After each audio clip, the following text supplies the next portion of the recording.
Impro Theater and the cast and crew of this online performance would like to take this time to honor the indigenous peoples of the ancestral and unceded homelands we each inhabit, and to consider the legacy of colonization. In Los Angeles, we pay our respect to the Gabrielina Tongva peoples. Impro Theater supports the promotion of an anti-racist world, where we recognize diversity, equity, and inclusion as central to our values. We are listening, learning, and growing. We invite you to join us in taking action wherever we can to create a more just world.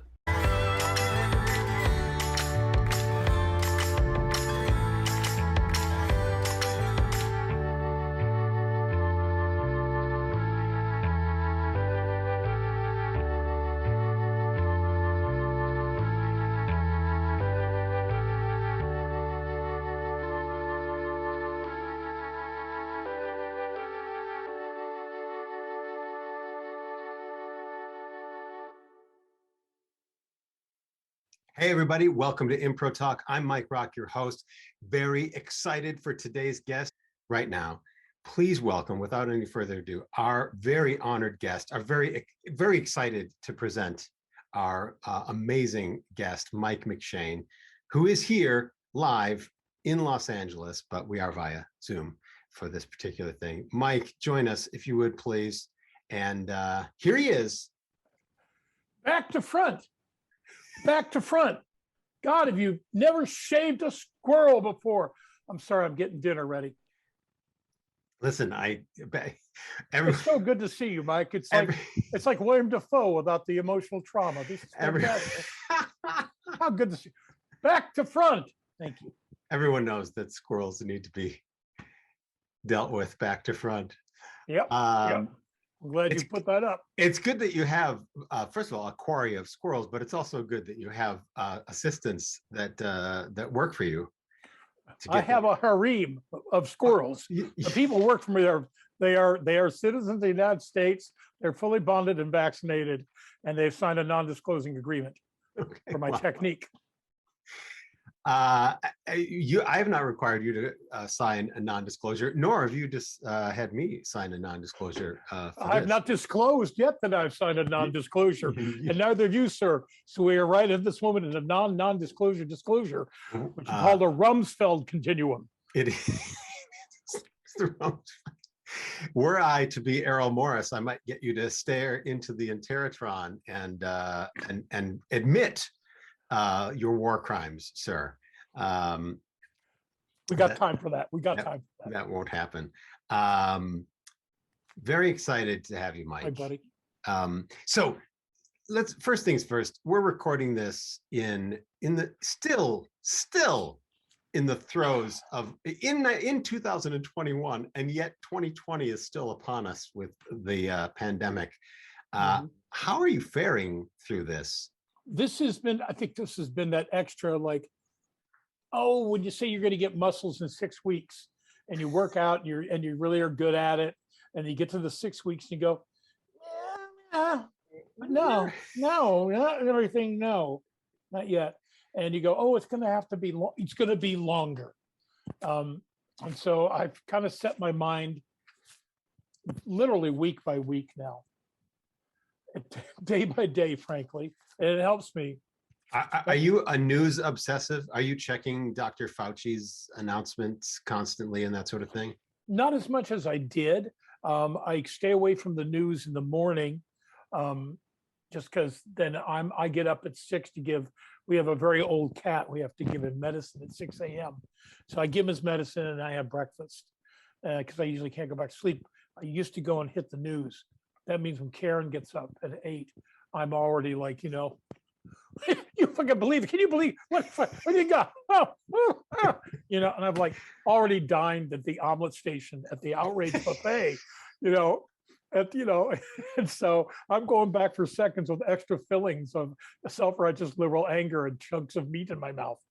And Karen's like, just no. Slow your roll. Yeah. And so I backed off from that. But I will check a little UK stuff because UK, I work over there when I can work over there, and what it's like, because will I be able to work over there with all good with all good things, I'll be off on 2022 doing a gig. I don't know. It's planned. It's being advertised, but I don't know what I'll need to do as an American to go over there and be fully vaccinated and carded. We used to ride a bus, and we had a big discussion, the group that I'm in, about no bus this time, because basically it's a petri dish on wheels. So if one of us gets something, then all of us are going to get it. And we're all older now. So it's not like, we have any false assumptions about, oh, no, we'll be all right. Are you at liberty to disclose the show or anything about the show? Yeah, it's one of the guys that I used to do Whose Lines It Anyway with, named Paul Merton. And it's called Paul Merton's Improv Pals. Chums. Forgive me. Very British. Impro Chums. And so it does allude to impro. So there's a lot of it is, I fell into improvisation with Brian Lohman. Brian Lohman was my first teacher. We were at school together, and that book had just come out. So my acquaintance with improvisation, there's very little Second City. There's very little of Chicago immediately. Deep dish, very little deep dish style improv. Yeah, so it was Johnstone all the way. And it was kind of just because I was an actor, or I thought I was, I want to be an actor. It seemed to not go right down comedy alley, although that's the first thing we did with it. We were in a sketch and improv group that was very comic. Went with me and Brian and Greg Proops and Reed Rallman, Sandy Althouse, and Kathy Arcolio. That was the group of us. And Jeff Nathanson was our musical director. But we were doing sketches galore. But anyway, that school that stayed with me, I still practice, and England practiced it. And that's one of the reasons I think Greg and I got into Whose Line at the beginning. It was kind of improv. So was that group at San Francisco State, or were you out of college at that point? No, I went to college with Lohman and Proops and everyone. I wound up in San Francisco in 1980 and stayed there. And then around 84, I left school and I started to get work as an actor in Shakespeare festivals and things like that. And then around 85, Greg had called me up, and they were going to take the group that they'd had in San Francisco State, Fault Line, and it was going to go out into the city. There's a big gulf between where San Francisco State is out way out in the avenues, and it's kind of very much away from central San Francisco and its theater life and everything. And it's always been like that. Nobody came out and reviewed shows at State. Nobody, the Chronicle, nobody came out there. So to establish a foothold was you kind of had to go out on your own. And they did. And they asked me to join. And I was like, oh, you're 25. Of course you're going to join. It's like being in a band. Or working at a warehouse and doing this. And so it was just a very good opportunity. And then right when I said yes, we found a space. We started working out of that space and started rehearsing out of a Catholic college. They gave us rehearsal space. And then the Eureka gave us a lot of theater space in the beginning. That was a left-wing theater that was just very welcoming to us. Do you think early? I know that early days of the Compass and stuff in Chicago had a political sort of a lefty kind of reputation. Did early impro days in San Francisco, people who were doing that sort of theater have kind of a left of center political? Yeah. That was San Francisco, definitely. And in Chicago, I think had that tradition. I did a play. I was directed by Alan Arkin, and Alan Arkin was a member of the Compass Players. And so I got to ask him. He was like, yeah, and he goes, I also remember Paul Sills and Viola Spolin had worked into the WPA person who did sort of interactional theater, basically sort of like based on transactional analysis of assuming roles of father, mother, child, and playing those out. And Sills saw that and went, well, why not just do that? And it'll lead to funny things. And Arkin and all those guys were part of that scene. Yeah. And Severin Darden and Ed Asner and the Barbara Harris and then those guys got the committee in San Francisco with Morgan Upton and all them, and that's where Brian, Greg, Robin Williams, Debbie Durst, all of them kind of generally actors and comedians again all kind of went to this one place because it was a new way to play at roles for short periods of time with very powerful, potentially powerful political or social significance. They were doing something and something was getting moved forward. You think it is. And I thought we did with Fault Line too. We were definitely left to center. When I did Howard the Duck, I'm like not really in it, but I worked on it for like a week and a half, and they gave my lines to Thomas Dolby, but I was there all the time because I had a weekly contract, and they wanted to make me a daily player, and my agent said no, and they were like going to be vindictive and go, "Who's going to be here at 4:30 in the morning and leave at 10 at night?" And I was like, no problem. I'll do it. Yeah.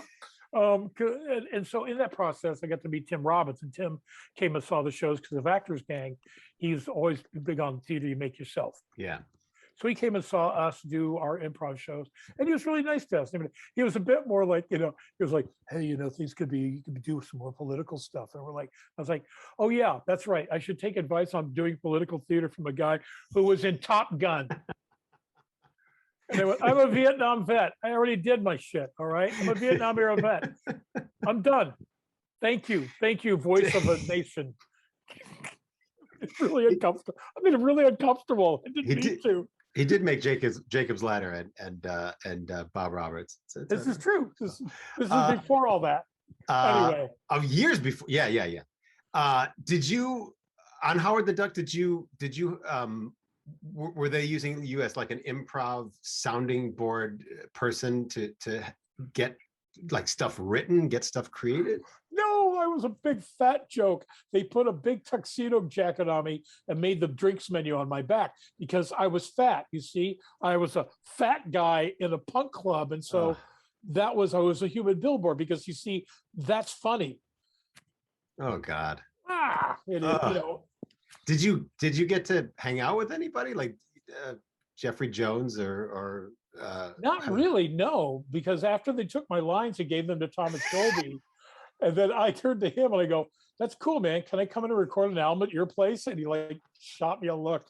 And I was like, "Okay, all right." Fair enough.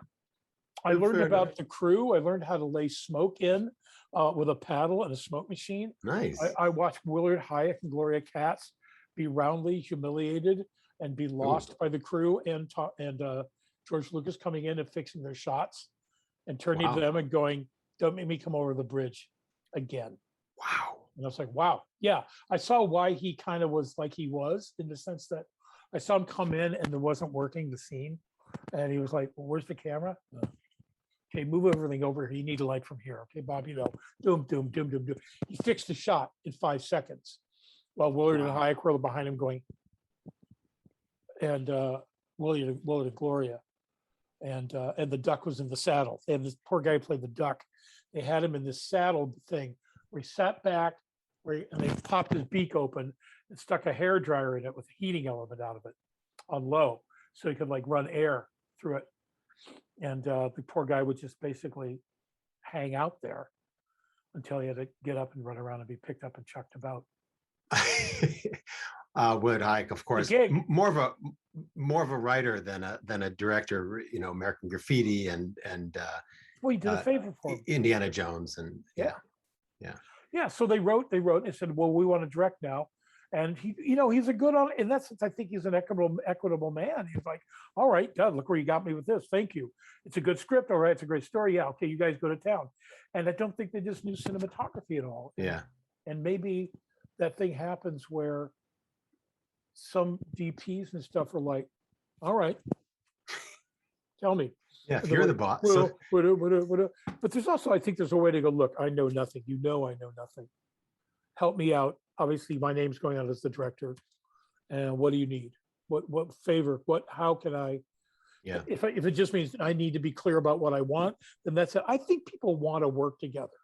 I think if you don't come in defending your position in show business, most guys, of course, there's dicks everywhere. Most people will be like, "Okay, Jordan Cromwell, who's the DP I did Peggy Sue Got Married. That's how I got my equity card, or Screen Actors Go card. And he's an amazing cinematographer. And when I first saw him working, I was like, well, where's his little light meter? And the first AD is like, he's Jordan Cromwell. He doesn't need a light meter. And he did it because he walked up to me, looked at the top of my, looked like I'm looking at you, looked at the top of my head, my shoulders, reflected life off my chin. It was like, okay, I know what I need, and walked away. And those guys, and then later on, I was so nervous that later on I was like, I made small talk with him, and he was perfectly like, well, the meter is good for some things, but this is a lot of refracted light. There's a lot of oil in the air because Francis is using a lot of incense. There's a lot of refracted, tiny refraction of what I do. And so I kind of don't need that for that. And he was like, didn't have to talk to me. That's amazing. But I asked a couple of questions that were, curious actor needs to know why things are happening like they are. And he was very, very generous. So I think 99% of that is people can be generous. People kind of want to talk. Yeah, I mean, I think if you, when you approach people, when there's not a crisis going on, and approach people with curiosity and humility as opposed to arrogance or, or I'm trying to, rise above my pay grade, so help me. Pick this up. I would have done that. I would have been happy. I love the old days, the old days of filming. You read about silent films where a guy, he's picking something up, he's playing the violin, he's getting, pouring big like tin things of coffee for people.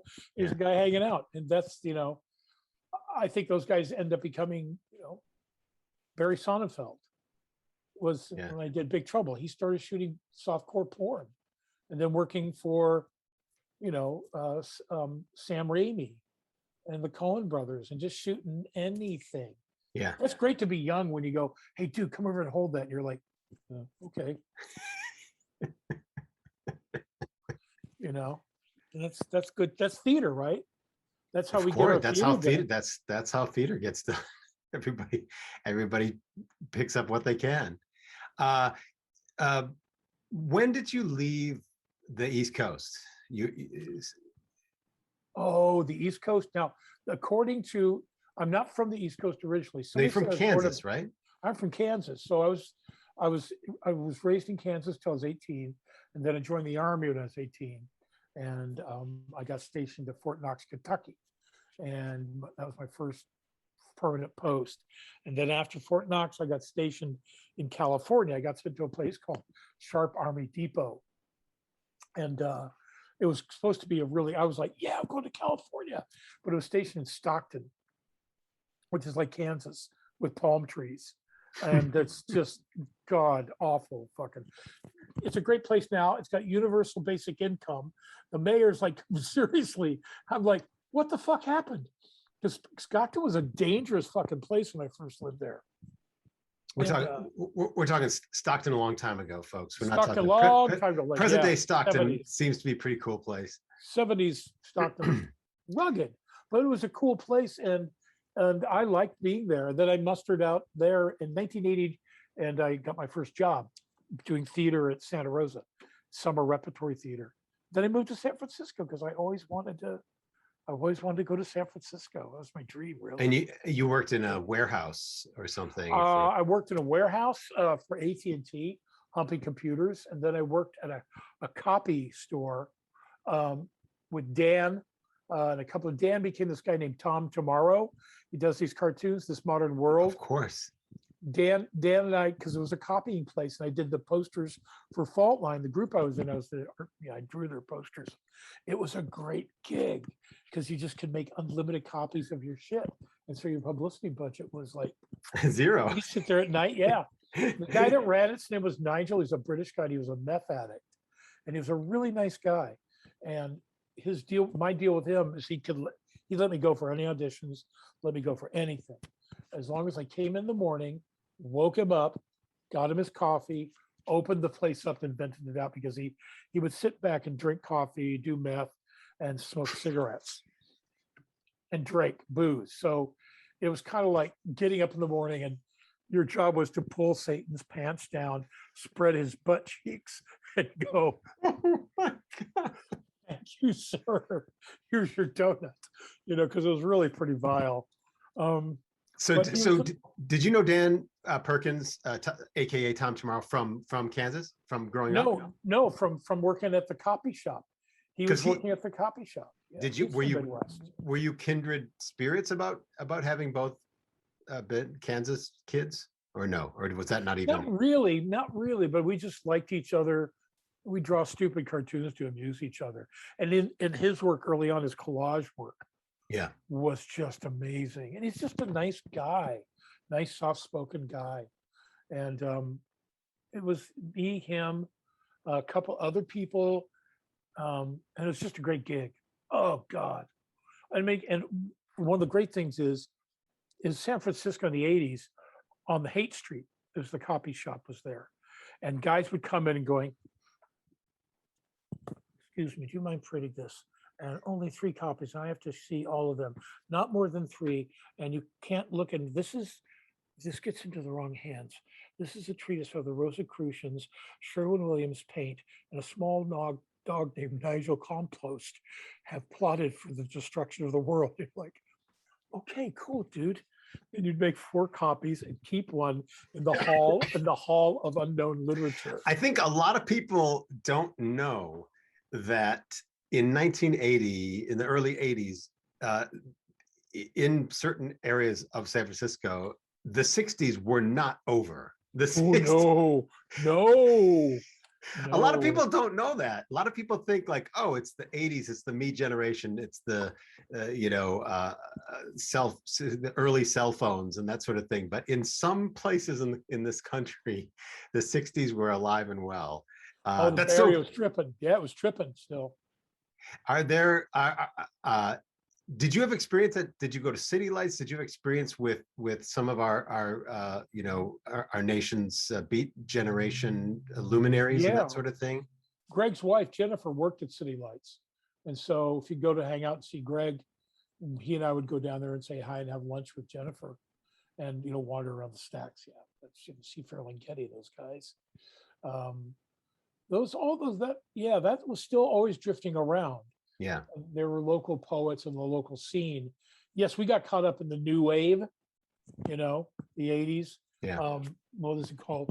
Cabaret, not Cabaret Voltaire, but it was new cabaret. Sure. So it was clowning and juggling. You had the Pickle Family Circus with Bill Irwin and all those guys doing stuff. And so that's always been San Francisco's muscle. The San Francisco Mime Troupe, which is now run by a guy that me and Greg and Brian all worked with, Michael Gene Sullivan. We all came up together. He and I were the first San Francisco Shakespeare Festival shows, Proofs, me and Michael. And Michael went on to write and do what he was going to do, write and do these amazing political comedies. But that tradition was always there. When I was in the Army in '75, I would, on the weekend, go to San Francisco from Stockton, drive in and be a little hippie and go and see Shakespeare in the Park and go and see Shabaka do Fact Wino for the San Francisco Mime Troupe, which was a drunk who became politically cogent, the drunker he got, or politically, alive. Sure. And to me, that was like San Francisco. I said, when I talk to people in England about the theater scenes, then they think Broadway, and they go, well, even regional theater wasn't big until a group called ACT, San Francisco, the Bill Ball brought from Pittsburgh, made a name for themselves. It became viable for regional theater to get a Tony Award for its work. And you had in the San Francisco, had actors like Renee Auberjonois, Harry Hamlin, and Annette Bening, and the names go on and on. Were you? I don't know how American Conservatory Theater works, but do they have guest artists who didn't study there? Originally with Bill Ball, you either worked there as a student and worked up through the conservatory and got into the company on your 3rd year. Then you were surrounded by actors from New York and LA, primarily. Nobody from San Francisco local really worked there that way until Bill Ball left and a guy named Ed Hastings came in, who was co-founded ACT with Alan Fletcher, Bill Ball, and Ed Hastings. They were the triumvirate. Ed came back and he started welcoming local actors like me and Howard Swain, Nancy Carlin, Steve Jones, Drew Eshelman. We all became company members, but we'd all been knocking around the theaters in San Francisco, like the Eureka or the One Act or Berkeley Rep or all of those. And so finally it became viable for you to be a local actor and get a equity contract at a amazing repertory theater and doing rep, which my first job as an actor was doing rep at summer rep. So I did like Forum, and I played Pseudolus Funny on the way Forum. I did Mr. Frank in the Diary of Anne Frank, and I was a barrister in Witness for the Prosecution. So I had this great theater diet where you're doing knockabout comedy, serious drama, and then you're putting on a wig and old age makeup and sitting on stage right in a little thing pretending you're an old barrister. Yeah, you know Fantastic. what? That's what you want. That's what you want. So this is at a time when the Goodman and the Guthrie and ACT and the Public and these places were just like, I mean, I guess coming of age, is that the right word? Like they were getting notice, I think. They had their momentum. The Eureka had its momentum. In fact, Oscar went from the Eureka to while he was at the Eureka finding Tony Kushner, and that's where they wrote Angels in America. And that's where that was first played, first table read. I went to the first table read of that. They're just sitting around. It's still a good idea, right? And like, and so that, and then Oscar moved on. Now he runs the Public Theater in New York and took over that. Tony joined him with that, Taccone. Speaking of Angels, were you living in San Francisco at the beginning of the AIDS crisis and seeing all, friends and? Yes, I was very aware of it when I first moved in 1980. The late 70s had brought it to the attention of everybody, except, of course, the Reagan administration. Who literally never said the word. Never said the word. Yes, and so I got a firsthand look at what our country can not do. But frankly, there are a lot of right-wing motherfuckers who are more than willing to mask up and point at gay people and treat it like it was a contagious disease. Somehow, though, with the coronavirus, it just seems to skip their beat. Unbelievable. Unbelievable. Sorry. I got Proust did the first AIDS joke I ever saw. Wow. On stage, right at the height of the paranoia and the hysteria that people were you can get it from a toilet seat or a glass of water. That was, Greg used to close his set by going, and remember, ladies and gentlemen, you can't get AIDS from a water glass unless you really get it all the way up. And there'd be this beat. There'd be this beat. And the audience would start just laughing their asses off because he attacked the senselessness of the logic. That was the first big lesson I got from watching him, going, you can be funny about any subject depending on where you approach it, about its ludicrousness, in which the British have become, their satire is always great about overreacting and showing your hand about where your comfort zone is. And when their characters, like in Monty Python, overreact or underreact to it, they're showing you the comedy of human beings' response or lack of response, or when they pick the wrong time to respond.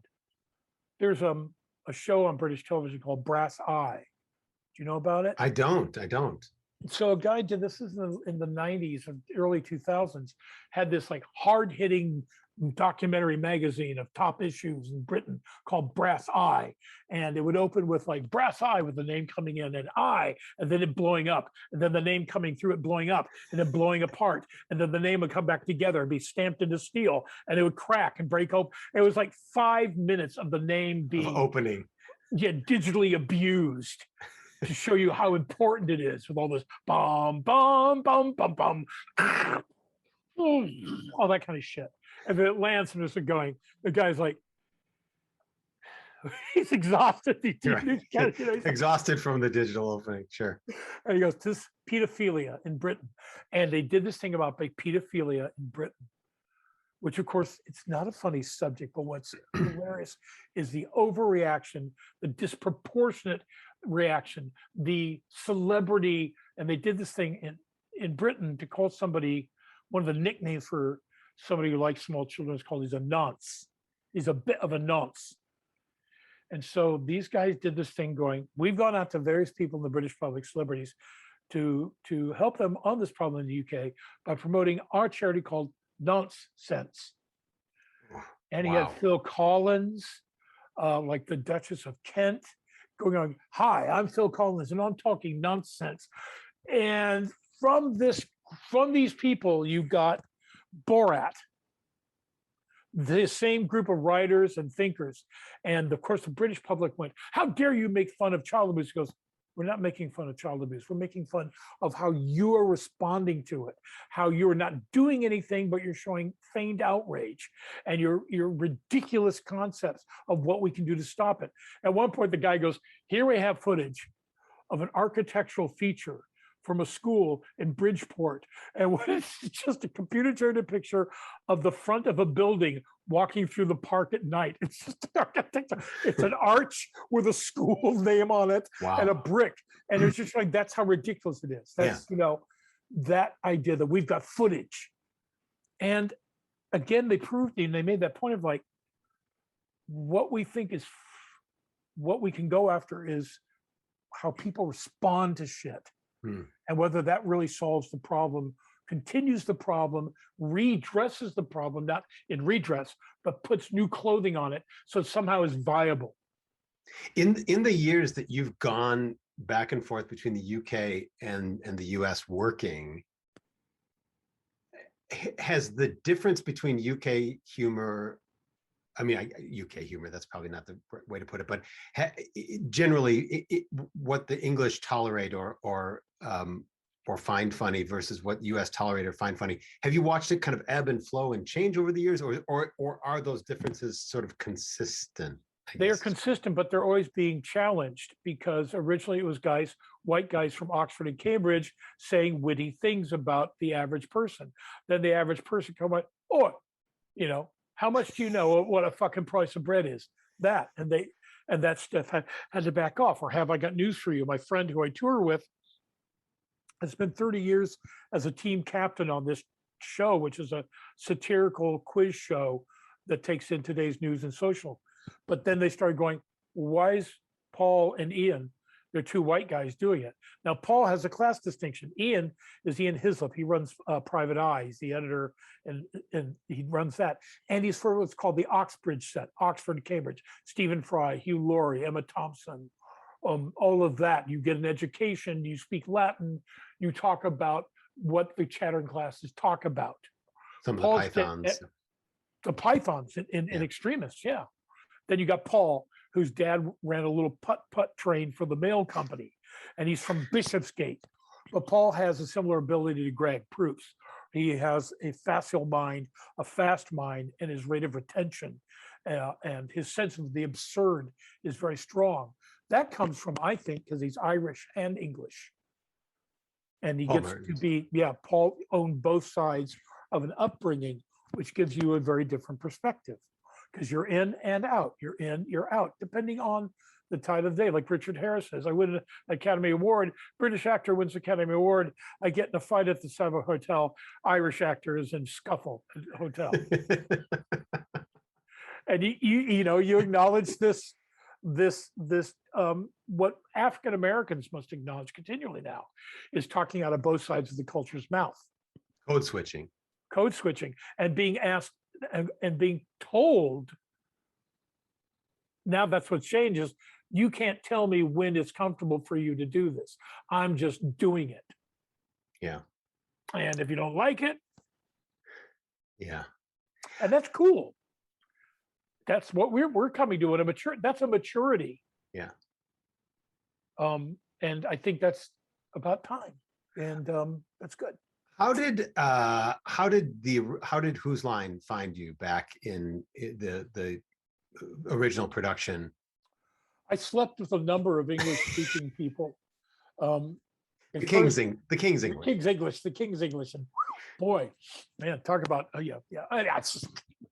what happens. They went to all the big improv towns: San Francisco, Chicago, LA, New York, and because the show's moving from a radio show to a television show, that I agreed at that juncture, British improvisers were good from the neck up, you know, yabba, yabba, yabba. But from the neck down, no. And so once you're going to television, you wanted some people who are comfortable with being on screen and being very open physically.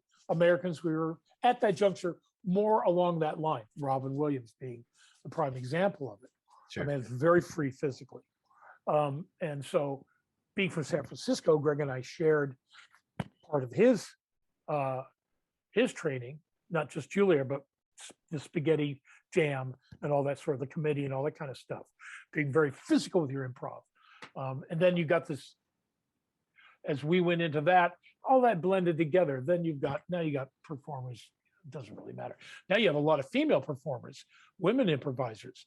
That's where the field has really opened up, and physically much more open and freer with subject matter and things like that, with groups like Showstopper and Criminal Improv and these other groups, which have a large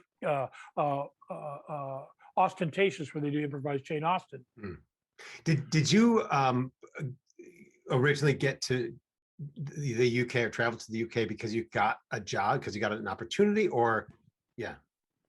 What happens, Dan auditioned me, picked me, and he didn't audition Greg then because Greg was off doing a gig somewhere. He auditioned Brian, but Brian didn't get in. Big mistake on his part, I think. But I got in, and he said he picked me because when they asked for Star Wars, he was saying improvised stuff, improvised movie and theater styles. And he said to me, Star Wars. And he said, everybody else would do a lightsaber. He goes, but you did Greedo and did translation.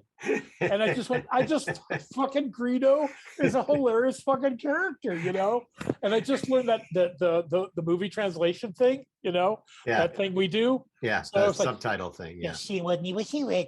What you would do at solo? Hey, nice pants. Where do I get trousers like that? That kind of thing. And just being sort of glib and American in the translation. And he says, that's what got me in. You're like, and that's it. I mean, this Dan Patterson, who was the originator of the original Whose Line. I think all of it's a question of like, it's filling out a car loan form. Renee Auberjonois, who's an amazing theater actor I watched from ACT, who was in so many things, Odo in Star Wars. He's Star Trek. He said he got that gig because he was in there ready to audition. He was reading the role, got his ideas about it, and a guy was auditioning for the very same role in the room. And he heard them all go, "Yeah, that's great," And of course, as an actor, like, "Oh boy," the door opens up. Thin walls in an audition setting are not good for actors.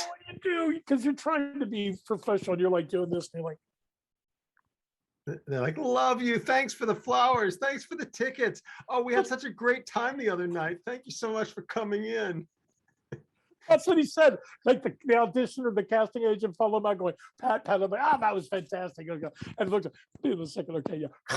Like, oh God. But the door opened up slightly. The guy closed it and opened. They go, "What do you think?" "Oh, I think it's great." And you hear this one dissenting voice go, "I liked him, but his voice was so high register. If he just had a deeper," and Renee went, "Okay." Odo. If you remember, Odo has this quality to his voice, unformed and lower. He said, "That's all I did. I just went and adjusted like that." That's the reason I got the gig. Did you know him? Did you get to hang out with him? I got to meet him through Antias, the theater company I belonged to, that Dakin Matthews and a bunch of people started in the Bay when they came to LA. And it's a classical theater ensemble. And I've been a company member. Dakin asked me to join.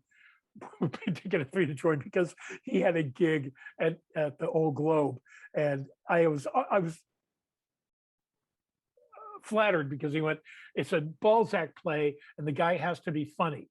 And I'm like, "Okay, Balzac," And so I went, because Dakin is very funny. And Dakin worked with David Ogden Stiers. He taught Shakespeare to Juilliard. So he taught Kevin Kline, William Hurt, Robin Williams, Sigourney Weaver. He taught them Shakespeare. What do they know? What do they know? But he also had a keen sense of humor. And he was in the first acting company at Juilliard with David Ogden Stiers, who he said was the funniest man he'd ever met in his life. David Ogden Stiers was he was a replacement series regular on the TV series MASH, and had a huge career. But as I recall from stories, he had big shoes to fill from I'm forgetting his name now. The actor whose role he sort of replaced. Major Burns. Frank Larry Burns. Linville. Larry Linville. Thank you. You had to be the dickhead. You had to be the continual dickhead in a long running series, but not so much of a dickhead You have to be a foil.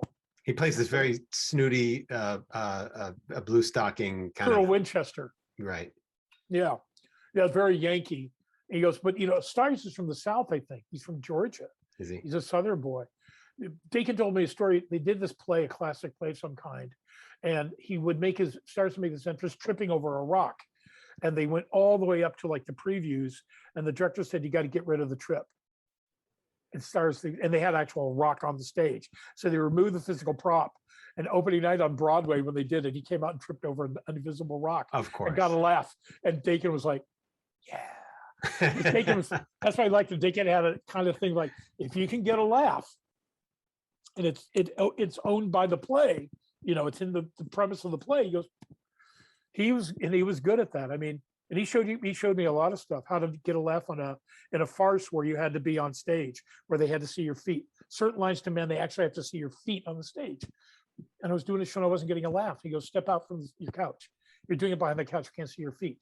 You're not connected to the ground of the stage on that line. And it's the kind of line that needs to be funny. You need to be standing alone from it. He says, try it. Do it a matinee, do it behind the couch. I did it, didn't get a laugh. Come out that night, did it. I got a huge laugh. I'm like, that's amazing piece of advice right there. that's the kind of shit. Well, it's a farce. So it's sort of a bon mot. It's a punchline that has to exist with you visually being complete. I mean, shit like that, I think makes me proud that I'm part of an ongoing craftsman's journey as an actor. It sounds corny, it's kind of like, and then Gielgud said to me, No, but speaking of Gielgud, you did Summer's Daydream with John Gielgud, it was Sir John Gielgud, Rosemary Harris, Emily Watson, Paul Bhattacharjee. God, what is it? Yeah. How was that? That must have been exciting. That's really intimidating, and it's really thrilling, and it also shows you the strangely practical side of the British actor again. We rehearsed in a part of London called North Acton, which is an industrial park, but not like we think with like nice cafes and shit. It's an industrial park by the Thames with way the fuck out. Excuse me, sorry, the way the heck out. Sorry. There's no, we don't have a rating on this show. Okay, well, it's way out anyway. So how far? There, how far out would you say? Like in a word, how far I'd out? Say, way the fuck out. Way the fuck out. Way the fuck out. Figured. Near Fuckington upon Thames station. But you go out in this place and you go where, and you have this little, you have to be there at this time. And you see this industrial building, and it's a rehearsal hall that they bought in 1960. The BBC has it out there. And it's got a cafeteria built in it. So you're rehearsing, you take your break for lunch. It's not like you're down in the middle of Soho and there's like 4-star restaurants. You go to the cafeteria with Sir John Gielgud and Rosemary Harris and French and Saunders and another actor you've seen. Wow. And you're all sitting there like grade school people at a cafeteria with a metal tray going, I'll have a cheese sandwich. Can I have a grapefruit beverage? And you get a chit sheet. It's like the BBC gives it to you when you get in the morning, and you go and they stamp it and tear it and they take it from you. And that's your meal. That's your meal allowance. They pay for you to have an ordinary meal. Oh my gosh. And you're sitting there and that's it. And he's sitting there talking and you're listening to him, and he's like, oh, hello, Dolores. Worked with her once, lovely lady, that kind of thing. Or he'd be talking about somebody, and because this is a man who was a contemporary of Laurence Olivier and Ralph Richardson, and his tradition of being an actor goes all the way back to his aunt, who's Ellen Terry, who was a 19th century Edwardian actress. And so this man is connected to a thing of like Sarah Siddons, who's a dame, famous classical trained actress. He's talking about her at one point, and he goes, gone, all gone. And you're like, yeah, amazing. Yeah. And he's like this last lion. Wow. And they let him smoke in the rehearsal room. Nobody else got to smoke. He smoked these like Turkish cigarettes, which are really dark. And and I have scenes with him, and he's very formal in that we would work, and he'd go, he turned to the director. It was like, he didn't ask you what you thought yet. He'd go to the director first. What did you think? oh, we'll try that. But I thought it went very well, don't you? To you, you're like, yeah, what? No, fuck you, Sir John Gielgud. Shut up. Go smoke one of your weird cigarettes. But it's Wow. very, very gentlemanly. And he And he- had that voice. And he doesn't have 17 assistants following him around. No, he had a guy who drove him into work, his chauffeur. He pulled up in a Bentley.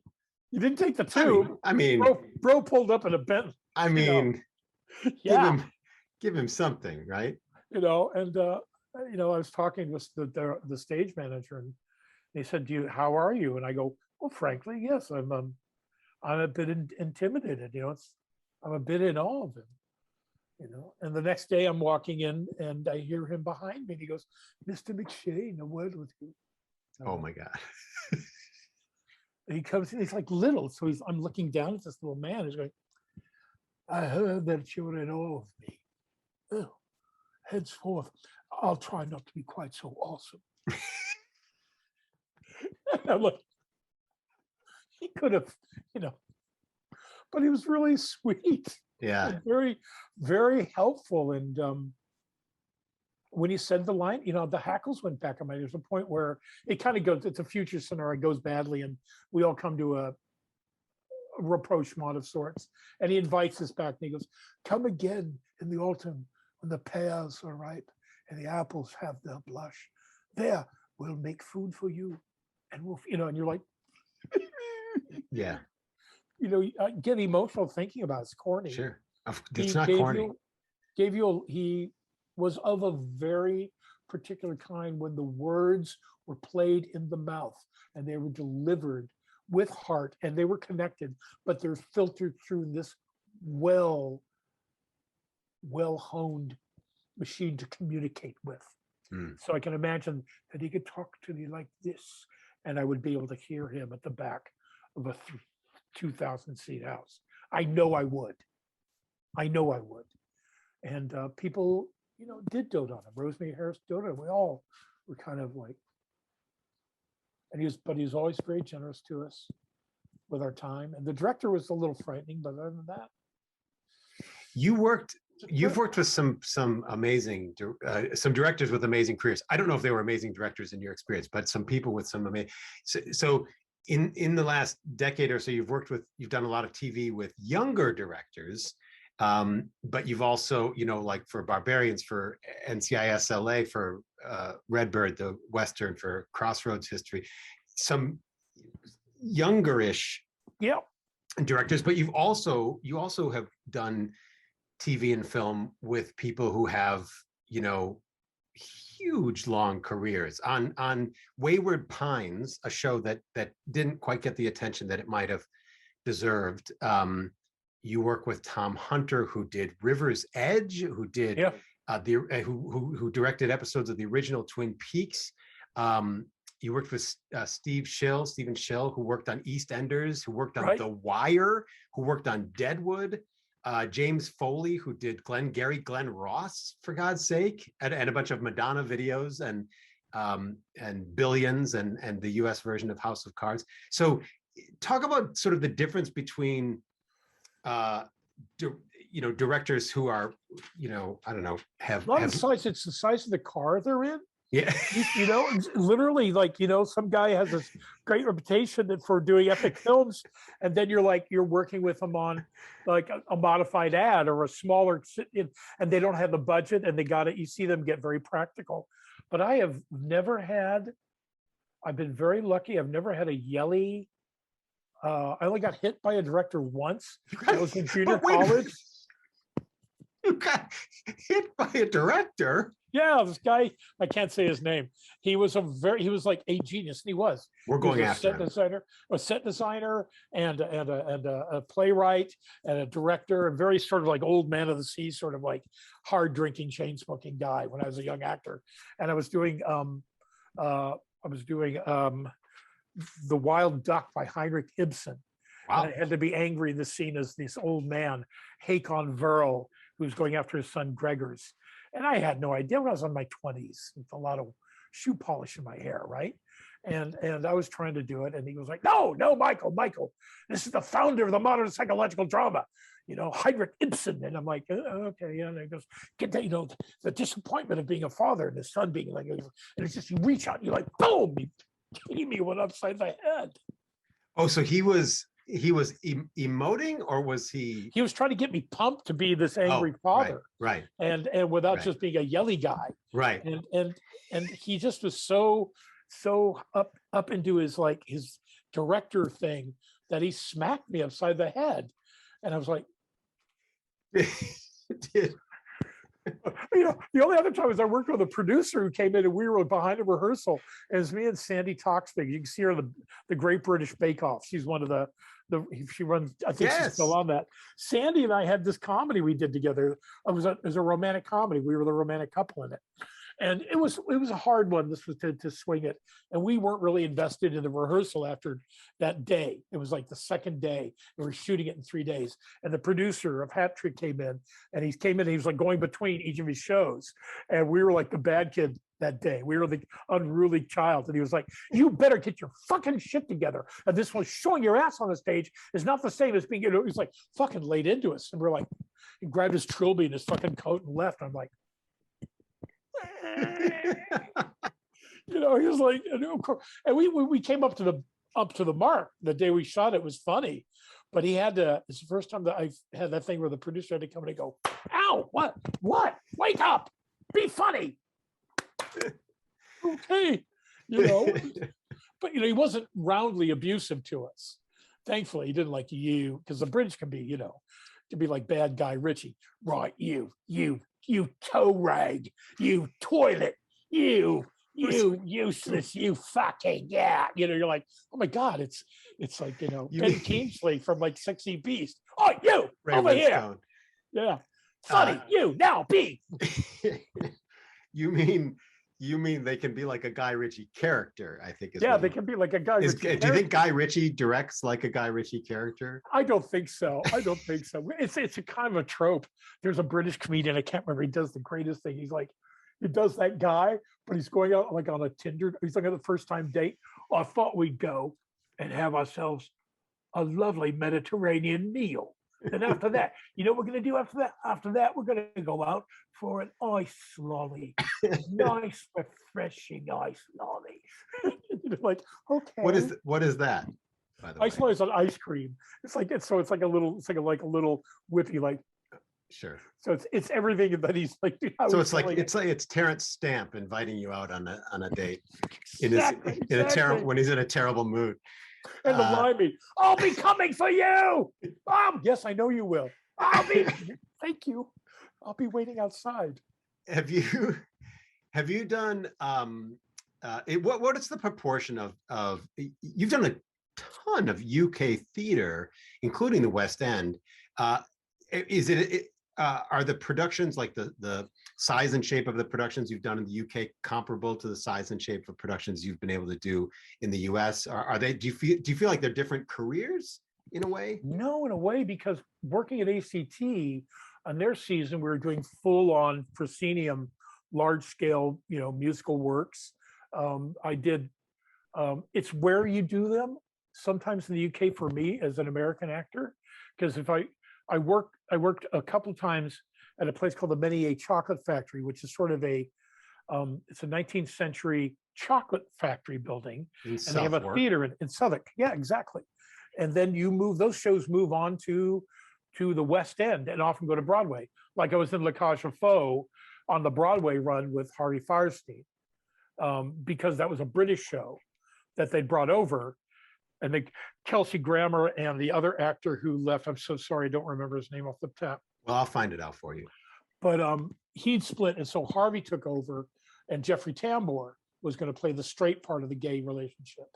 And then Jeffrey Tambor split after previews. He dropped out of the show, and we got Christopher Siebert, which I may say is kind of cool. It was the first time that show had been done where the couple were two gay men. Were two actual gay men. Yeah. Usually a Shocking. straight actor.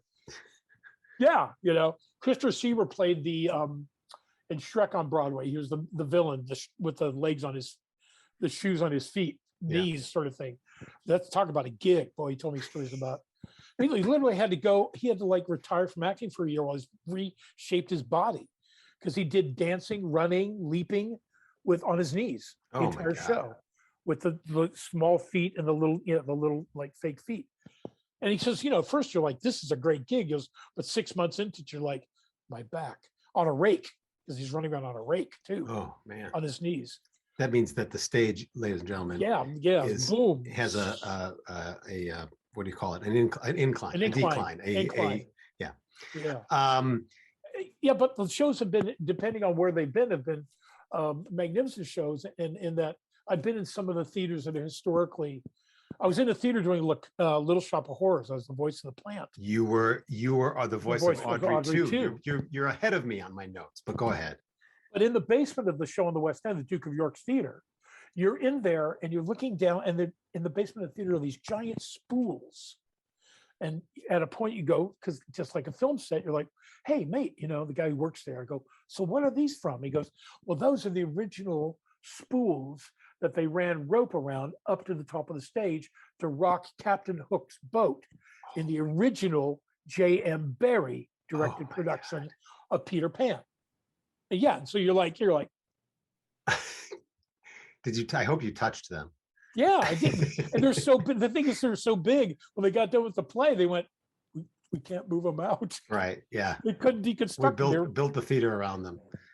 And so they stay down there, and they're beautifully the wood is very soft and weathered. They actually clean them off and keep it in good trim. So the occasional theater rat, because basically my job was being in the basement with 2 cameras, and while 2 guys who alternated running the plant upstairs, the body of the plant, puppeting the plant. Plant. Yeah.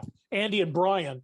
Andy was this big gay guy from Jersey, this big nature boy, and he actually broke the plant the first day when we were at Metier, but it was broken from its mooring, and so now it was like could really rock. And Andy would get there and just and he'd be like sweaty. It was like he was great. And then Brian is like the SS. He's like the SAS. He's got the goggles and the frogman outfit, and he comes in and he's very precise. They're 2 different guys with 2 great performance, really good improvisers. Brian runs BB-8 for Star Wars. So when you see Star Wars and BB-8, that's Brian running him he's got his full green wetsuit on, right, running around doing that stuff. And those guys are both Henson trained guys, like our Brian so Jones. you travel, right, who Brian Jones, who does puppetry with Henson. Yeah. So you kind of travel with this I don't know what you want to call it, a sort of a rarefied group of people who for whom the theater and TV world between the UK and the US is a semi-permeable membrane. I've been very lucky with that. Yeah, I could be what they call a West End Wendy. Well, I was thinking about West End Wendy. I don't know what that is. A West End Wendy is an actor who works primarily on the West End of London. Sure. So they're either swings in musicals. They've had small roles, maybe the occasional role, but their living is doing that. I have a friend of mine, Tony Slattery's husband. He's been in Blood Brothers, and he's toured it as the teenager, and he's 49 years old. But he's this small, really lithe little guy, and with the makeup on the stage up until recently, it works. Now he stopped it. It worked. And you did a couple different roles in La Cage. Yeah, I was the good guy who ran the cafe, him and his wife, and then me and the wife, Vianne, and I both then played the Reynauds, the right wing couple, and so it was a backstage, change the wig, put on the costume, and try to avoid being trampled by the La Cagettes backstage. It was like being on a gay submarine. You're loading these guys in every night with full on, and Harvey was just this masterful Broadway man. He is, and his repository for gay theater in America. So being from San Francisco and working with guys who were in these groups called the Angels of Light, who were a preeminent gay theater group from the 60s and 70s, he knew some of those guys like Drew and stuff. So it was kind of cool that I could talk to Harvey and get him, and he got that thing. And every night I got to have my face stuffed into his décolletage. He would sing. I was like when I was the kindly restaurant owner, he'd come by and he'd be singing, these are the best of times. And he'd grab my head and go flump and stick my head in his breasts, and, occasionally I go, can I pull a rose? He goes, no, we're not doing that, honey. And he goes, okay, maybe one night. So one night I got pulled the rose out, got to laugh. That's a pretty great Harvey Firestein right there. He was, he is. Yeah, he's just like that. Was he directing that production also? No, he was playing the female lead in it. Because here I'm in the play of the guy who won the Tony for writing the book of it.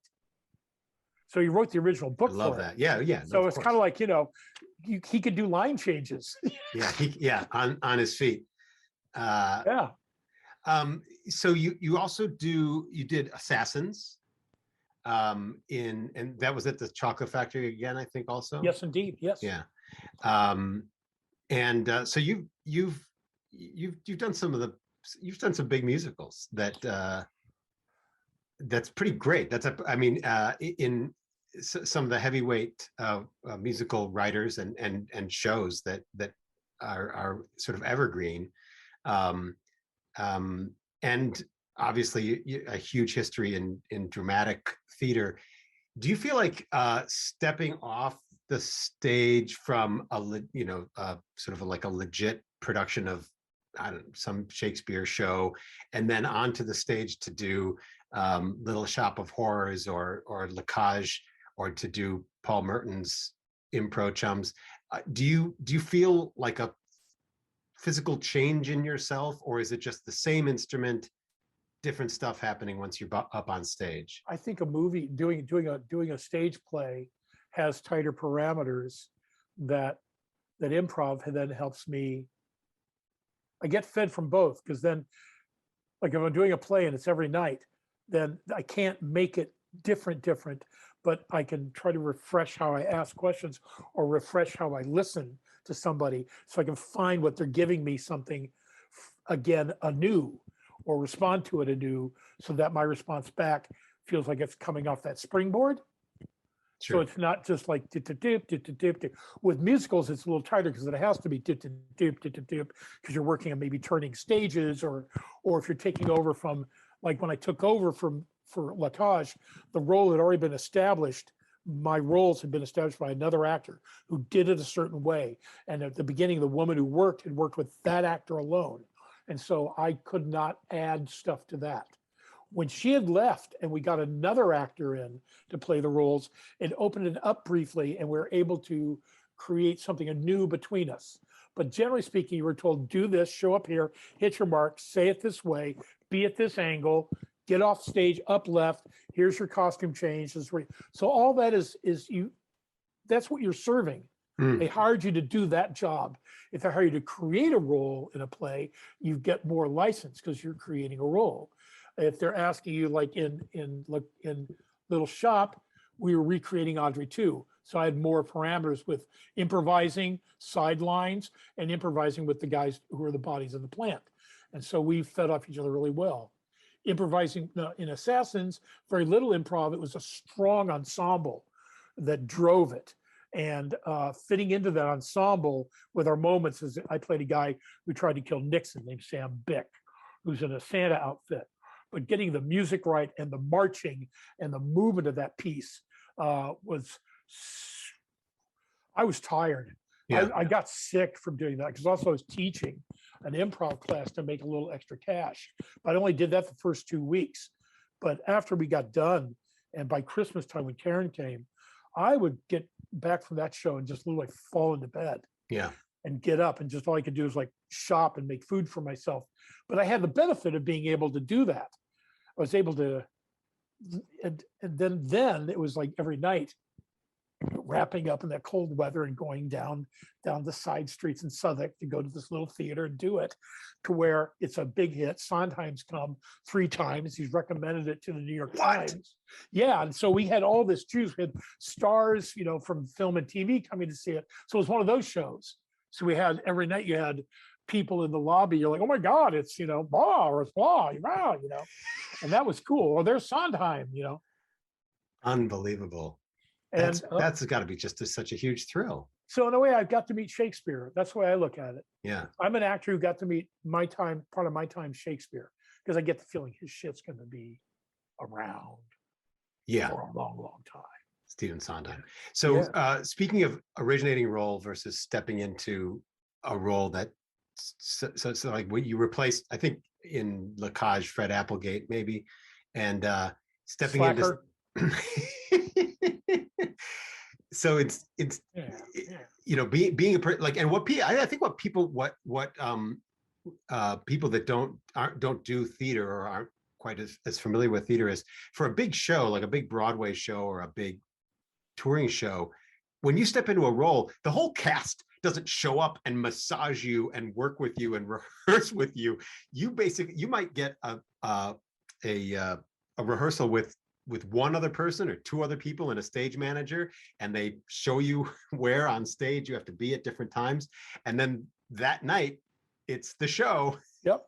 I was lucky. I got a week before to shadow Fred, and because they had to fit me with the shoes, and I had to learn the dance routines and dance in heels. So I had to get all that stuff done early. And you had the associate dance captain who everybody else showed up at like 11 o'clock. I was showing up at 9 a.m. Yeah. Okay. Yeah. Okay. Yeah. Okay. Yeah. Do it. And they were very polite. When you, dude, that's scary. That was the scariest part, is recreating a dance move in front of some dude who's a Broadway dancer, and him not going, oh my God, you suck so bad. What have we done? What have we done? Yeah. But it was a lot of like, okay, good. Yeah. A lot of hidden mouth. Yeah. Good. But I got it. Hidden gasps. Listen. But you get to originate roles. You did Louis B. Mayer for. That was a lot of fun. Tailor-Made Man. Yep. Tailor-Made Man. Yeah. Yep. And it was a great first time musical. So I got to break out a new song, and it's about war. Oh God, Michael, I'm sorry, my memory. So this is a West End show about William, first openly gay actor in Hollywood. Show People. He did a movie called Show People. William, I got it. Sorry, I have to do it. I will let you have at it. But this is at the Arts Theater in the West End. William Haynes. Yes. And this is like 2012, 2013, something like that. Yep. That's exciting to be on the West End, originating a role in a new musical, and you're playing, an icon of the American film industry. That must have been fun. It was a brilliant story to tell, and it was a pretty damn good book. The music was really good, and I got a featured song called Family, which was this sort of that two sides to it. Either, I welcome you like family, but your family, you do what I say, as Louis B. Mayer. Yeah. And that was a wonderful gig to do. And my friend, it was one of those moments where I was doing the show and I could take the bus home from the theater. It was a straight line, one bus, and it would drop me off in Southwark. And my friend who runs the Many Chocolate Factory had just gotten engaged. He'd moved from his bachelor flat, which was in the chocolate factory. And so he let me stay there. And it's in this 19th century building. You open up, it's got the loading dock window. You open it up, it's an arched window. There's a train trestle. There's St. Paul's in the background. There's the Shard being put up for the first time lit. And you look down, and it's in this literally like 4 o'clock in the morning, some guy going, oh, well, we know. You're like, oh, the local punch drunk guy is walking down the street, and it's all that kind of stuff. And this, we did. So you had a bachelor apartment, which probably means like one room, a hot plate. One room, but no, it's because they were trying to sell it as a flat. My friend moved into it. He didn't really take care of it. The bedroom was off in one corner in another room, But they put in a really nice kitchen, and I lived a stone's throw from what's called Smithfield Market, which was a medieval market, and Borough Market, a medieval market. And so I lived large while I was there. So I'd go, I'll get some ham shanks, and some fresh vegetables and make a stew. There was a kitchen downstairs, and the chef and I got along because we could talk food. I like cooking. And I bought some stuff, and I brought some stuff to him. I brought him some saffron. And so he let me use his kitchen. So I could pre-prep food, have it up there, and put it on the hot, what do you call it, the crock pot. Slow cooker. So I go sure. slow cooker. So I'd leave at 4, put in the slow cooker, come back at midnight. And my friend who was living there, he didn't drink. He just didn't drink. He didn't have a drinking problem. He just wasn't a drinking person. But he would get all these opening night bottles of wine for his Tony Award winning shows. So there were these high-end wines and stuff. He goes, well, go ahead, knock yourself out, this plump there. And so I was like coming home at night, making beef bourguignon, drinking like $150 bottles of wine, going, shoot me, somebody shoot me. I like being in this show. Yeah, that was like one of those moments I went, I got to remember how grateful I should be to get to do this, because it was everything you could hope for as a theater actor. He had a great company of people to work with on that show. It didn't go anywhere for whatever reason, but it got really good press. And it was a lovely show to do in an old theater called the Arts, which is a West End theater, but it's not in the West End. So it doesn't get a certain sort of accommodation, but it's where they did the first Beyond the Fringe. Right. All the early 60s comedies were done there. A lot of early stuff there. So it has a beautiful provenance. But that's that town, and that's what you get from it. I'm very lucky to have got to participate in that. Would you, if you're in a show in London and you're walking down the street, did you get recognized? Did people walk up to you and say, "Hey, there's Mike McShane"? Early on, when the TV show was very prime, when Whose Line was prime, there was a lot more of that. I have fans there who come and see me just because I'm in the show, which I think is a wonderful thing. There's a little bit, not a lot. There's a place called Gabby's, which is a delicatessen, that they remember me because I'd always get a cold plate. I'd go down early and get a cold plate for £5. They had this like metal, aluminum tin like that. And he would load it with falafel, with like eggplant salad, with like celeriac and a beautiful buttermilk dressing. Don't even know what celeriac is. What it's like it's a celery root. Okay. But it's like celeriac, of course. But it's that kind of stuff for $5, and they'd tuck a couple of extra falafels in there on the side, and it was healthy. And it was sort of like Cantor's for them. Of course. If you did a show on the West End, you would get your lunch there, your dinner. And in fact, they threatened to close it, and people went apeshit. Like Emma Thompson, Simon Callow, Kenneth Branagh, they all wrote letters to keep the place open. But once they know you there and you're a nice kid, like they think I'm a nice American kid, and you go there because it's good luck, you get your meal there. Yeah. And that kind of thing. So you get to participate in, I got to participate in being in there in a time I felt like I was in between Damon Runyon and Broadway, when it was still grubby, it was still, the streets were, slurpy and wet, and you could eat high at one place or eat low at another. You could be at the Edison coffee shop, or you'd be at Sardi's. Are there pieces of advice that you find yourself repeating? Somebody comes up to you and says, how do I become a better improviser, or how do I be a better character actor, or that sort of thing? Do you find yourself repeating anything in particular? Not as far as generally acting, because it seems for me, improv has fed my acting. Where I've learned to be an actor, I had to go back and drop some things because of what I looked like and my age and where I came into the business and what was required of me then. I do know, I worked with a guy named Andy Nyman, who has a book called The Golden Rules of Acting. And he's a character actor. He got nominated for a Olivier Award for playing Tevye in Fiddler on the Roof recently. He was amazing. He's an amazing actor. He's also a magician. There's a store called Hamley's, which has a magic department up in it. It's a toy store, a venerable British one, English one. And there's a magic actor called the Nyman. He created magic. He's the main guy. Cool. He's sort of the guy that does. He also creates the magic for like groups like not in this case, but a British version of Penn and Teller, that kind of thing. He's one of those guys that does this, but he loves being an actor. And one of his rules, he's Golden Book rules of acting, all throughout the book. He's always got rule number 1: be happy. You'll work more.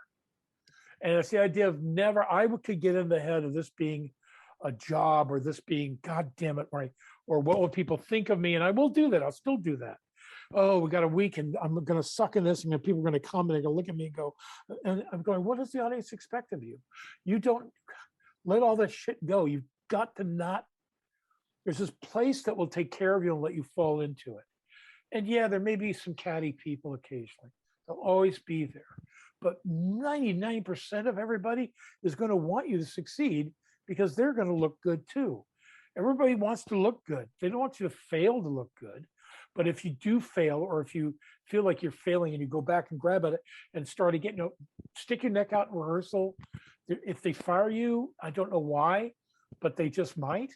But they will fire you for being a jerk more than they'll fire you for trying and not getting it, and maybe getting it later. Applying yourself. Don't work hard. Wear what you do. Was it Cher says? Prepare hard but work easy. Wow, that's do great all the advice. stuff. Do all the stuff behind it. So when you come to that room, to that improv rehearsal, to that play, to that stage set, that it's wearing shit loosely, because shit's going to change when you get there anyway. The place I was staying, the Menier I talked about, when I was doing Tailor-Made Man. So I wasn't doing a play in the Menier, but I was staying there, and I'd come down for lunch at the restaurant, and while I was there was a play being rehearsed called Paradise Found, with directed by Hal Prince. Wow. With John McMartin, Schuler Hensley, Michael, famous singer, Mandy Patinkin, this big cast. Holy cow. Yeah. And so they're rehearsing it. And so I'm in there having lunch, and they're doing the tech. They're doing the tech rehearsal. And I'm eating soup or something. All of a sudden the door opens up, the side door, which goes into the restaurant, but it's actually part of the theater. And Hal Prince walks out. He walks out, he's like, he walks down these little stairs. There's a wall. And he just goes up, puts his face against the wall, and goes, bam, bam, bam, bam. And he gets up and goes back into the tech. And I went, Oh my. now, if you can have a bad day, or even Hal Prince has days at work where he leaves the rehearsal hall and beats his head against the fucking wall. And I went and saw the musical. It sucked. Oh God. It sucked on a level only dogs could hear. Mandy Patinkin couldn't save it. Schuler Hensley, Hal Prince could not save this musical, but they tried. They fucking tried. They tried. They tried, and when they got the book and they got the music, they're like, okay, well, you're hopeful, and you're taking. It's always a gamble. You're always taking a chance. It's always a horse race. You can have you got Mandy Patinkin. Sure, my first play on Broadway was written by Elaine May and Mike Nichols. It had,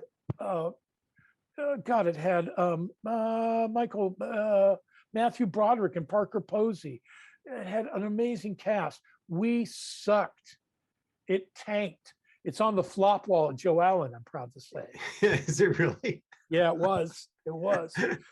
Clive Barnes came to see it and said people should be shot who put this together. Alan Arkin should be taken out and hung for this. The producer got up to him and goes, look, maybe you've had a bad day. Why don't you come again? Tickets on us again, a meal. And he goes, okay, fine. Clive Barnes goes, I'll do it. Maybe I'm being unfair. Comes and sees it again. No, I'm right. This is the worst fucking. You can have everything going for you possible, and still it doesn't coalesce. It doesn't work. It doesn't. Enjoy the ride. Literally, don't enjoy the ride sitting back. You're going to be enjoying the ride going, ha, ha, ha, ha. But everybody around you, Joyce Van Patten was in that show. Dick Van Patten's sister, who is a funny, funny woman. She is a masterful, line reading, a masterful comedic actor. Me and Matthew had to go on stage one afternoon. The show wasn't working. She was on before us doing the scene. Nothing. She comes out and she looks at us both and looks at us and goes, "They laugh for no man today." And she went, she walked off. And I'm looking at Matthew Broderick. We're like, "All right, babe, let's go." And we died. We could have set our asses on fire and done nothing. Didn't matter. Died. And we went off and we're in paroxysms of laughter because Matthew's like, What are you going to do? what are you going to do? And so I think learning how to wear shit lightly, and I'm not good at it. I get into, don't you know who I think I am? I actively feel good. You're my croc just laid out. I'm going to get my ass, And you get hung up on that shit, and because this town will LA will make you feel like you'll never work again. Yeah. You could have a glorious fucking career as an actor, but you come here and all you see is some guy who was waiting your tables on a big fucking poster holding a gun and a chick in one arm going, ah, and you're like, I remember that fucking guy. Nothing against that guy, but Nothing against that guy, but fuck, man, So you got to be ready to love what you do and love the people that you do it with in a way that you fall into them. And if you fall into them, then you're ready to know that they trust you, and then you can trust yourself, and then you can stick your neck out. And every once in a while, when you stick your neck out, it's great. And somehow somebody walks by going, hey, he stuck us. And maybe you're lucky. Then something happens. Yeah. And something happened. Something did happen anyway, but something can happen, elsewhere. I've gotten close to shit that didn't happen. I got a lot of stories about me saying the stupidest thing about a show and going, no, I don't think that would work. Cut to 2 years later. I'd like to thank you for this Oscar. You're like, wait. A couple of those in my life. But Yeah, come on. Your path is your path. Your path is your path. And nothing. Enjoy it. I've heard it said a few times, nothing that is meant for you will pass you by. You can take that on. There's a great old New Yorker cartoon. It's two waiters. You're a New York actor, so you know that feeling. Yeah. I never had to go through that shit. They got through like cloth, and they're at the little deck getting their food from the kitchen. And the guy goes, I had an audition today. It's between me and the other guy who's going to get it. And I thought, that's being a New York actor. You're like, But I talked to, when I did the Broadway show, when I did Taller Than a Dwarf, Sam Groom, who's been on Law and Order, a bunch of stuff, and you see him, and he said, he goes, being in New York, you're doing an off-Broadway show, you're doing some voiceover, you're coming in, you feel like you're doing something, and the city is great. You can go to the museum, it's not all show business. You go to LA, it's all show business, 24 hours a day, 7 days a week, and you can be working, but you're like, I don't feel like I'm working enough. Or I'm not working with this guy in the window I saw. He goes, that's what it goes. It makes you feel like you're doing nothing. And you're actually working. Because if you had New York around you, it would feel different. And I go, I kind of get it. Yeah. Yeah, that's a really good point. Yeah. One last thing is, what do you expect when the pandemic eases its grip on the world and you get to be on stage live with live actors and there's an audience, a live human audience out there? Do you expect business as usual? You as a performer are going to just step back into the same shoes that the dance captain made for you? No, I won't. I'm older. The emphasis on representation, no matter what you think of it, is here. And it's good and it's maybe not great sometimes. My job of being an older character man, to be either chief of police a lawyer, it's like, all that kind of stuff. That's what the width of that has changed. It can be a Black woman, it can be an Asian woman, it can be a woman, it can be a man, it can be a transgender person. It can be all these things now without it being an issue. So it's not like, you're the one Black guy on room 222 and you suddenly every line is filtered through like, what would this one Black man say representing the rest of the Black people in America right now? Television show. Here we from go. 1970s. 1970s, sorry, yeah. With a really great opening flute work. Yeah, room 222 has got this great flute. It's got meaningful liberal flute music in it. You listen, you'll hear it. Go look at room 222, opening credits. It has this whispery flute.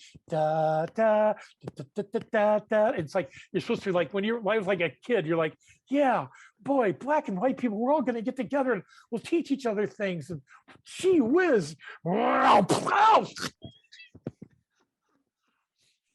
It did not work out that way. I didn't think we were going to get here today. No. But I think it's going to change. It's going to change. And I like that. Yeah. Yeah. Did you have another thought that I interrupted just then? No, I have a cashew. Thank you, Mike McShane, for being on Impro Talk. Thank you, Mike Rock, for being the Impro Talkie. Mike McShane will be at a theater near you at some point or another. If you're in the UK next year, 2022, you can look for Paul Merton and Chums. Oh, no, sorry, Paul Merton and his Impro Chums, right? Yes, that's it. Yeah. Paul Merton's Impro Chums. Paul Merton's Impro Chums. Wow, man, we belong to him. We're in servitude for him. It's like working off a parking ticket for Prospero. The show is called. It's Shakespeare, worst boss in the world, the Tempest. Prospero. What a Speaking dick. of John Gielgud, Prospero's books, Paul Merton's Impro Chums, and Mike McShane turns up on your television when you least expect it. So look for him there as well. Is Redbird still happening? Is that still? I think that still plays on Vimeo. I don't know as it goes along. If you want to look up anything that I'm doing, I'm on Facebook, Mike McShane, and on Twitter is this Mike McShane. That's my handle. And if I got something coming up, I usually put it up on there. Please feel free and come and see me. I may be teaching a class in Impro Theater. We don't know yet. That would be fantastic. Please come and join me in my merry little chase. You won't be bored. You won't be bored. That's about it, really. Great. Yeah. Thank you, Mike. Mike, thanks a lot, dude. I appreciate it. Thank you, Impro Talk listeners and or viewers, and stay tuned for more. And we'll have Mike McShane back and talk about all the things we didn't get to because he's got so many things. Oh, just to take a drive with me through Anecdote Village. Maybe next time we'll do the interview while you're cooking something, while you're making some food. That'd be great. As like a hybrid interview cooking thing. But like could do improv cook and talk. I can make a nice like a Hungarian cabbage rolls. Oh, Might enjoy those. Oh, My own special Laskavaga sauce, mm. which I really like. All right, seriously, I'll make something. I'll make a clafoutis and bring it over to your house. How dare you? That's an actual pastry, you filthy bastard. God, Mike. I just said clafoutis. Next time on Impro Talk, a clafoutis. Thank you for joining us. Neo clafoutis. Gesundheit.